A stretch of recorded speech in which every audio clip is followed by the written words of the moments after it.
En una sede como estas de Profamilia se realizó el aborto supuestamente legal de casi 8 meses de gestación, a pesar de que su padre rogara por la vida de su hijo. Pero ¿qué fue lo que realmente le sucedió a Juanse, el bebé que Profamilia ayudó a abortar sin tener las causales legales suficientes para hacerlo?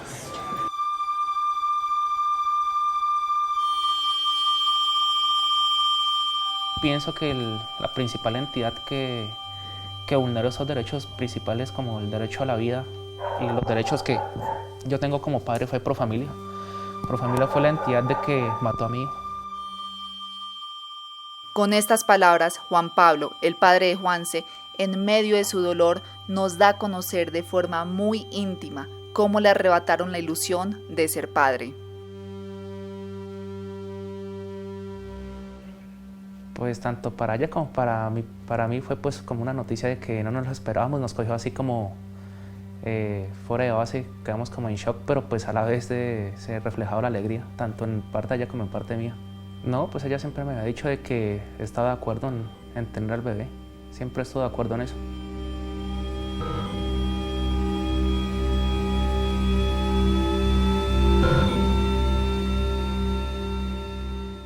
¿Desde qué momento, según la ley, es considerado un ser vivo?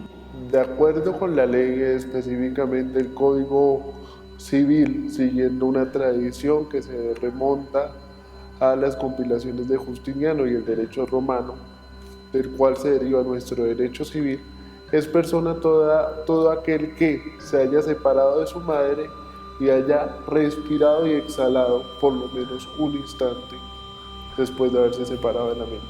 Bueno, doctora Liliana, para ti, ¿qué es un ser vivo?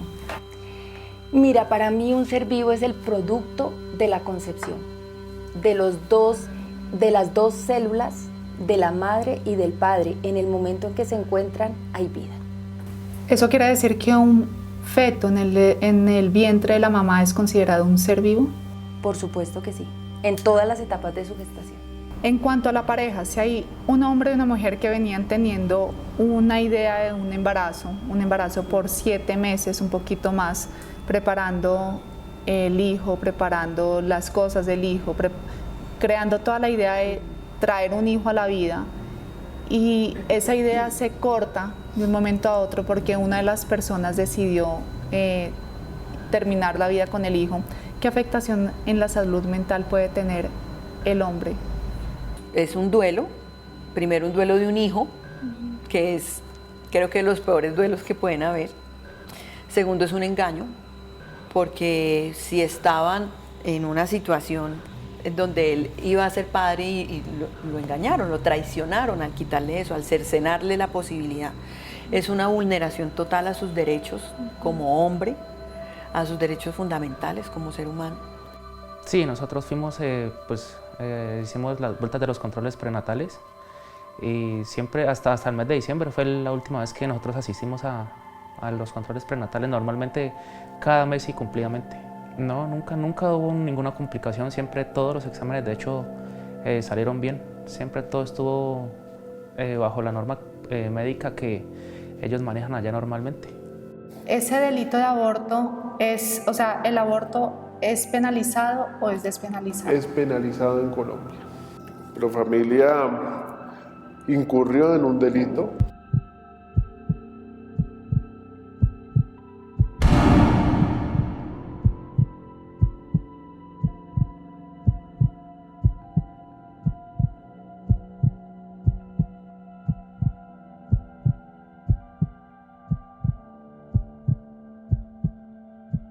El vientre de una madre, un lugar donde el bebé debe estar protegido, pero que hoy en día es para muchos uno de los lugares más peligrosos para estar.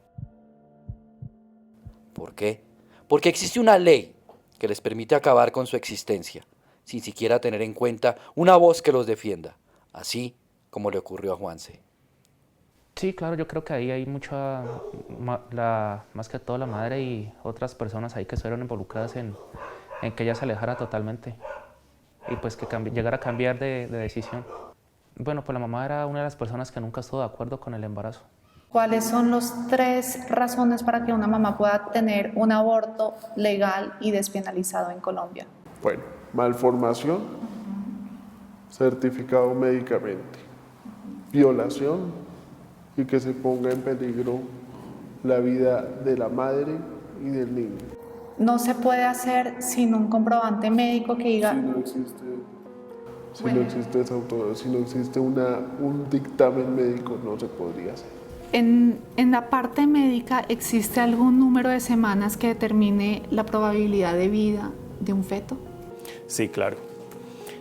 Sucede lo siguiente.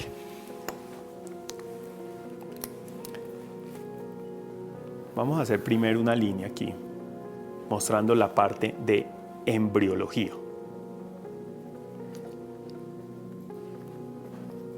La embriología. Hasta las 8 semanas lo vamos a llamar un embrión. En adelante lo vamos a llamar un feto. ¿Ya? Desde la parte clínica, ¿ya? Ginecología, lo tenemos que se divide en primer trimestre, segundo trimestre, tercer trimestre. ¿Ya? Se divide en semanas. Los médicos preferimos hablar en semanas y en días para ser precisos y no en meses, porque es muy poco preciso. Entonces, un feto está listo para nacer idealmente entre las 36 y las 40 semanas. ¿Ya? ¿Qué probabilidad de vida hay en este periodo?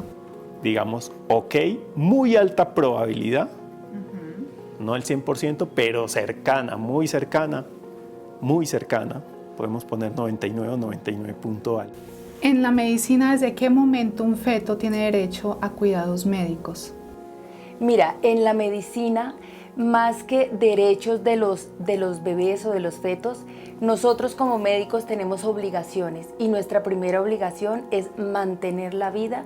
Cuando un embarazo independiente de su edad gestacional produce un bebé, nuestra obligación como médicos y nuestro juramento es mantener, conservar y preservar la vida de ese ser. No, nunca hubo ninguna complicación, siempre todos los exámenes de hecho salieron bien, siempre todo estuvo bajo la norma médica que ellos manejan allá normalmente.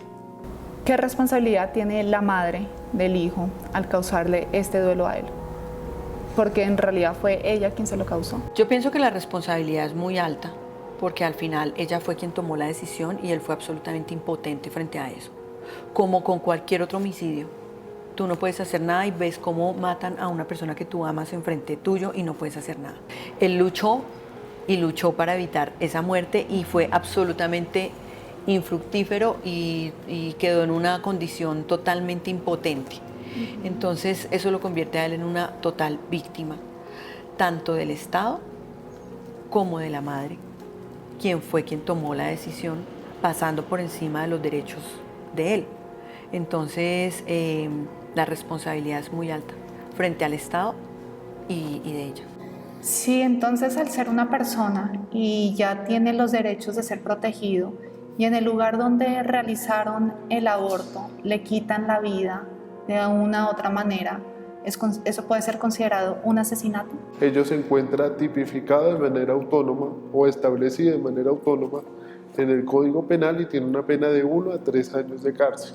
Bueno, Luis Fernando, tú como el abogado de Juan Pablo, ¿crees que se presentó un delito con todo lo que sucedió? No solo lo creo, estoy absolutamente seguro. ¿Por qué estás seguro que sí es un delito? Estamos seguros porque aquí no existían las 3 causales establecidas por la Corte. Para la última ecografía sí ella demostraba pues normalmente su interés en llegar a tener al bebé. Normalmente fue hasta la última, sí, ya uno la miraba normalmente, decidida y para adelante, como se dice, en pocas palabras. Me entero más o menos alrededor del el 8 de enero, en el cual pues una familiar de la muchacha se conecta con una familiar mía, una tía, en el cual le manifiesta que ella está en grave estado de salud en Cali, en la clínica Valle de Lili, de que el bebé presenta malformaciones y que posteriormente le van a realizar un aborto. Ya para el 11 de enero del mismo mes, ellas deciden darme a mí la noticia, pues porque yo no tenía conocimiento de las cosas y yo ese mismo día me iba a desplazar para la ciudad de Cali. Entonces, pues antes de salir de viaje, nosotros recibimos una llamada de la clínica donde ella estaba internada y efectivamente, pues nosotros nos desplazamos hasta allá y ella estaba allá. A las 30 semanas, el feto está formado en su totalidad y solamente necesita aumentar de peso, o sus órganos o algo de su cuerpo todavía necesita desarrollarse. De hecho, ahí vamos a la embriología y el periodo embrionario o de organogénesis, de formación de órganos, se da desde el momento en que se junta óvulo y espermatozoide hasta las 8 semanas. Por eso este periodo es tan delicado. Llega a suceder cualquier cosa que afecte el riñón y puede perder un riñón, se puede malformar, ¿ya? En esas primeras semanas. En estas primeras semanas, o si afecta el hígado, el cerebro, lo que sea, es el periodo más delicado que existe, las primeras 8 semanas. Cuando ya pasa esta etapa, simplemente es de formación y ya comienzan a acabarse detalles. Pero Uñas, piel, corazón, cabello, ya está funcionando. De hecho, hay semanas, ya está formado. ya está formado y comienza una etapa de maduración. Okay. ¿Qué sucede? Cuando los seres humanos somos uno de los animales que nacemos más indefensos. Nuestro sistema nervioso central, nacemos casi sin mielina, ¿ya? Y en el primer año de vida es que comenzamos a acabar de formar y de pulir nuestro cerebro, ¿ya? A diferencia de otros animales. Un caballo nace, inmediatamente a los pocos minutos ya está parado y está comiendo, ¿ya? Acá caemos al piso y ahí nos quedamos, ¿ya? Entonces es esa diferencia. Nacemos muy inmaduros, ya están los órganos formados, pero viene la etapa de maduración. Tenemos pulmones, pero viene la etapa de maduración, de crecimiento, de pulir. ¿El feto es una extensión del cuerpo de la madre? No, una extensión del cuerpo de la madre es un brazo, es una pierna que hace parte de su misma anatomía. El feto es un cuerpo totalmente independiente, totalmente diferente al cuerpo de la madre. Que son dependientes es distinto. Para que el embrión y el bebé o el feto pueda continuar en su proceso de gestación, necesita de su madre, por supuesto, pero son dos cuerpos totalmente diferentes. El 31 de diciembre se enteran que ella quiere interrumpir el embarazo. ¿Cómo toma Juan Pablo esa decisión de ella? Él se enteró, además, porque le dijeron que el bebé venía con una malformación. Obviamente, como él había visto la ecografía del 7 de diciembre, pues cuestionó esa situación. Le informaron que ella estaba en Valle de Lili, en Cali, ya iba a viajar y después alguien le contó que no, que ella estaba en la clínica La Estancia de Popayán y se fue hasta allá, averiguó y se enteró que el niño no venía con ninguna malformación y que la joven había tomado la decisión, dice él, presionado por la mamá de la joven. Lo de la malformación fue mentira, nunca existe ninguna malformación, todas las ecografías salieron que estaba bien. Eso es mentira. Perfecto. Y eso es corroborable además con la historia clínica. Primera Voz logró tener acceso al documento que comprueba que durante la evaluación se observan contradicciones entre su lenguaje verbal y no verbal en los motivos para querer practicarse el aborto. Se concluye que no presenta estados emocionales alterados, ya que un estado emocional alterado es entendido como una gran gama de condiciones que afectan sustancialmente la capacidad de las personas para manejar las demandas de la vida diaria. Se afecta el pensamiento, sentimiento, conducta funcional y relaciones personales. Se detecta en ella estados de angustia donde deja ver sus miedos y temores propios de su estado gestacional, al no sentirse preparada para ser madre. Todo ello indica que no cumple con los requisitos establecidos en la sentencia para practicarse el aborto y firma un profesional psicólogo de la Unidad de Salud en Psicología. Yo veía la historia clínica, una historia clínica pues con muchas falencias, donde se dice que la joven llega con problemas, con tendencias suicidas, pero ellos en vez de remitirla a una clínica para proteger su vida y la del bebé, lo que hacen es decirle cómo es la mejor manera para que aborte. Después de eso, pues yo recurrí a instaurar una tutela en contra de las entidades de Popayán que estaban como queriendo proceder con dicho procedimiento. Entonces fue algo cuando con el abogado solicitamos las medidas provisionales, entonces fue cuando se detuvo todo ese procedimiento hasta cierta fecha que saliera el fallo de primera instancia, y en el fallo de la primera instancia el juez ordenó de que la unidad de salud de la Universidad del Cauca fueran ellos los encargados de realizar el dictamen psicológico y psiquiátrico para determinar si esta muchacha estaba en alguna de las 3 causales de la sentencia C355 del 2006. Antes de que pues, Profamilia pasara por encima de ese ordenamiento de ese juez, ya había salido el dictamen psicológico, y pues ahí ellos revelan de que no había ninguna afectación psicológica. Estaba pendiente del dictamen psiquiátrico, pero pues la madre de la muchacha se comunica de que ellas no van a asistir porque ya están en Bogotá. Pero anteriormente a eso ya le habían hecho unos exámenes a ella, psicológicos, y todos habían salido bien. Sí, incluso la EPS de la Universidad del Cauca aportó al proceso unos exámenes donde demuestra que psicológicamente la joven se encontraba bastante bien. Luego Profamilia dice que tenía intentos de suicidio de un momento a otro. Sí, y además esa valoración la hace un ginecólogo. Imagínate, ni siquiera un psicólogo, que fue algo que nosotros le hicimos ver al juez, le pedimos, le dijimos, ¿cómo es posible que Profamilia quiera escudarse, en una valoración psicológica realizada por un ginecólogo? ¿Qué puede saber un ginecólogo de un tema psiquiátrico? Porque tenemos que ser muy responsables como profesionales y entender cuándo es el campo del psicólogo y cuándo es el campo del psiquiatra. Y no tener miedo a medicarnos cuando necesitamos medicarnos. Pero muy probablemente una persona que haya tomado una decisión en un momento de crisis se va a arrepentir después. Y definitivamente sí podemos acompañar a una madre gestante con enfermedad psiquiátrica, con trastorno psiquiátrico o con un problema psicológico, podemos acompañarla para que tome las mejores decisiones en ese tiempo del embarazo y que no vaya después a arrepentirse por lo que haya resuelto. ¿Hubo un conflicto de intereses por parte de Profamilia y el concepto que realizaron?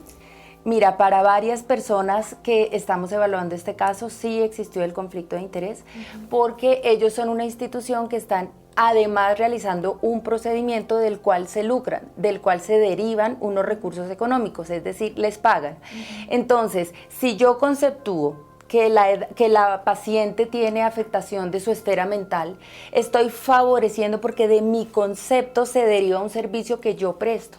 Entonces, y por el cual además yo cobro. Entonces, aquí hay un claro conflicto de intereses, porque si la EPS conceptúa que este caso en particular no está bajo las 3 causales despenalizadas por la Corte, pero yo, Profamilia, como institución que realiza el procedimiento, conceptúo que sí está afectada la esfera mental y que por lo tanto está dentro de una de las causales de la Corte, y además realizo el procedimiento y además cobro. Tengo un claro conflicto de interés, y es algo que muchos médicos pro vida fuimos a plantearle en las mesas de diálogo al Ministerio de Salud y Protección Social a finales del año pasado, cuando ellos abrieron el debate y sacaron este proyecto de resolución, y es que la institución que evalúa la esfera mental del paciente no debería ser la misma institución donde se realiza el aborto, porque tiene un claro conflicto de interés al comercializar y al prestar el servicio. Eso ocurre, por ejemplo, cuando realizan las guías de práctica clínica. Todos los médicos que tenemos o que en algún momento tuvimos la oportunidad de haber prestado el servicio con uno de los regulados, tenemos que declarar nuestro conflicto de interés. Entonces, en este caso en particular, esto evidencia y revela una práctica en donde hay reiterativamente un conflicto de interés. Probablemente está pasando hoy y todos los días, porque es la misma institución la que evalúa a la mujer, la misma institución determina que está dentro de las causales y además realiza el procedimiento y se deriva una consecuencia económica porque alguien tenía que pagarlo. Pues posteriormente Profamilia es una de las entidades en Colombia a nivel nacional e internacional de que siempre han estado a favor del aborto. Para ello le habían realizado un dictamen psicológico que fue realizado por un ginecólogo, en el cual pues no tiene nada que ver en ninguna de las dos cosas. No es un especialista para la afectación psicológica, sino que pues prácticamente ellos dicen de que ella sí está en una de las 3 causales y que ellos van a amparar dicha solicitud que ella realiza. Lo que se los citamos a ellos ahora es pues que prácticamente nos den respuestas del por qué ellos procedieron y sobrepasaron un ordenamiento de un juez y un primer fallo que ya había. Los segundos pues que pues al menos nos entreguen el cuerpo del bebé para poderle dar cristiana sepultura, ya que no lo pudimos conocer en vida, pues al menos poderlo llevarlo a un descanso y pues que ya esté en un mejor sitio. De que por una mala decisión por fin terminaron con la vida de él, de que esta entidad no tuvo en cuenta de que este pequeño tenía un padre que lo estaba esperando, de que estaba en óptimas condiciones y de que solamente quería lograr con su objetivo. Y entidades privadas que supuestamente son sin ánimo de lucro, pero que reciben millonarios recursos del sistema de salud por más de 70.000 millones de pesos en los últimos 3 años. Lugares que promueven el aborto por encima de proteger la vida, donde no se realizan conceptos médicos integrales ni se hace un correcto diagnóstico o tratamiento para aquellas que dicen sufrir de problemas psicológicos. Para ellos y para la madre, una salida fácil a lo que denominan como un algo, que aún no es un alguien que está dentro de sus vientres. Al día de hoy, 2020, estaríamos hablando de 400.000 abortos al año. Según la ética médica, ¿está bien realizar algún procedimiento de aborto o interrupción del embarazo en cualquier etapa de su gestación o necesita firmemente estar apegado a las condiciones que dice la ley? La Organización Mundial de la Salud definió como salud, lo definió desde el año 1948, que dice es el completo bienestar biológico, psicológico y social. No solo vemos a una persona en el plano físico, sino también una persona que siente en el plano psicológico y que tiene una función social, ¿ya? Entonces ahí es donde, pues aquí en Colombia hay una sentencia que ha dicho, venga, hay unas causales de enfermedad materna, enfermedad fetal y en casos de violación. Y entonces ahí es donde entra la parte psicológica y social. Pues nosotros les hablamos que ellos iban a ser denunciados porque no entendemos cómo un médico puede cortar la vida de un ser que tiene 7 meses de gestación, además violando su juramento, ¿no? De proteger la vida sobre cualquier cosa. Las normas y las reglamentaciones y las posturas de la Corte están muy a favor de defender el derecho a abortar. Es decir, en entregarle todas las opciones a las mujeres para que aborten, en quitarle las barreras. Estamos hablando que si un lugar hace un aborto a una persona sin los 3 causales y sin tener un acompañamiento de un dictamen médico que asegure que esos causales son reales, eso es delito. Totalmente. Son delitos que no son escarcelables y son delitos que revisten la mayor gravedad.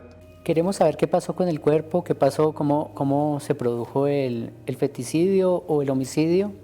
Queremos que la Fiscalía conozca del caso, que juzgue a esos médicos y al representante legal de Profamilia, porque actuó incluso en contra de una orden de un juez que había dicho es la EPS la que decide si esa joven se puede hacer la interrupción del embarazo. Mire, en este caso me cuentan que había un fallo de tutela de por medio, ¿eso es verdad? Sí, el ex compañero sentimental de la paciente puso una tutela para pedirle al juzgado que prohibiera que ella hiciera la interrupción del embarazo. El juzgado no prohibió la interrupción del embarazo e instó a Profamilia para que atendiera a la paciente de acuerdo con la sentencia C355 del año 2006. Bueno, primero que nada reitero que esto es información de la ex pareja. Entonces pongamos en contexto las cosas porque el papel que nosotros tenemos, reitero, es garantizar la intimidad, el derecho a la intimidad y confidencialidad de la historia. Entonces esa es la versión de la expareja. En Profamilia la ruta de atención de aborto contempla esa asesoría, eso es parte de la ruta de atención y por eso el programa que es una palabra que a mí me parece extraordinaria, se llama opciones. ¿Por qué? Porque la mujer es la que decide, tiene la última palabra, y porque a ella dentro de esa asesoría se le brindan todas las opciones que tiene frente a un embarazo no deseado o frente al deseo de interrumpir el embarazo. Pero la tutela, ¿ustedes la conocieron antes o después de hacer el aborto? Yo creo, no tengo la certeza, pero creo que llegó después. El juzgado emite lo siguiente: en este punto no encuentra pertinente el despacho acceder a tal petición, pues si bien es cierto, el concepto emitido por Profamilia carece de elemento esencial para su validez, como lo es la firma del profesional que lo expide. Bueno, mira, Profamilia la semana pasada, a través de un comunicado y una rueda de prensa, expuso su posición y su postura frente al caso, y por ahora no nos vamos a estar refiriendo o no haremos declaraciones adicionales. Es importante recalcar que nosotros no podemos dar detalles de historias clínicas ni de casos. Es muy importante porque a nosotros, primero, por respeto a la intimidad de las mujeres que vienen a nuestros servicios. Segundo, por salvaguardar el secreto profesional. Y tercero, porque la ley nos obliga a guardar privacidad y confidencialidad sobre las historias clínicas, no podemos dar ese tipo de información. Pero en este caso, realizaron un aborto contando con un documento en donde claramente habla que la paciente no es apta para interrumpir su embarazo y que los documentos entregados por Profamilia no fueron aceptados por el juez por no cumplir con los requisitos establecidos. ¿Por qué realizaron ustedes un aborto que es penalizado en Colombia sin contar con las causales legales para hacerlo y saltando un concepto profesional con una orden de un juez? Ya, mira, esa pregunta que tú nos haces, o que me haces, se dio respuesta en la rueda de prensa y a través del comunicado de prensa está todo. Entonces, si en el comunicado de prensa no hablan que se están saltando un concepto profesional y una orden de en un la juez. rueda de prensa, entonces en la rueda de prensa. Como bien informaba el doctor Vargas, nuestro asesor científico, no nos vamos a referir a ningún caso en específico por cuestión del secreto profesional, porque la ley nos obliga y nosotros estaríamos violando la ley en ese caso. No se esperaba de un momento a otro pues que uno enterarse de la muerte de un pequeño así a través de un documento, de un papel. Lo segundo es pues que pues al menos nos entreguen el cuerpo del bebé para poderle dar cristiana sepultura, ya que no lo pudimos conocer en vida, pues al menos poderlo llevarlo a un descanso y pues que ya esté en un mejor sitio.